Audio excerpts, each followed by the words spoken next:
Wala magbayad sa iyo. Pinakababait kong anak. Maalalahanin sa magulang. Maliit ka pa anak. Nakikita ko na sa iyo pag-aalaga mo sa akin. Sana pagpalain ka ni Abayawi. Bigyan ka ng mahabang buhay. So, nung nabasa ko po yun, parang sabi ko, siguro nararamdaman na talaga niya kasi namamaalam na siya.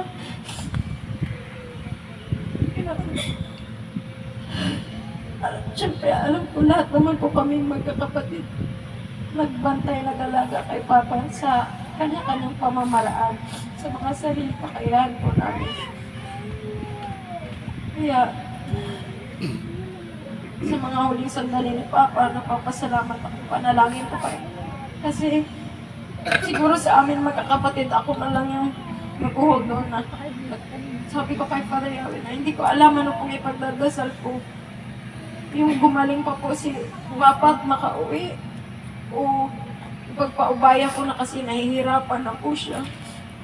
Nung hindi pa po ko desidido, hindi pa po nawawala si Papa. Pero nung araw na mayapa po siya, nung nakita ko nang nahihirapan na po siya umiya, nung pinagdasal ko po na, Amang Yahweh, kung kukunin mo po si Papa, bilisan niya na.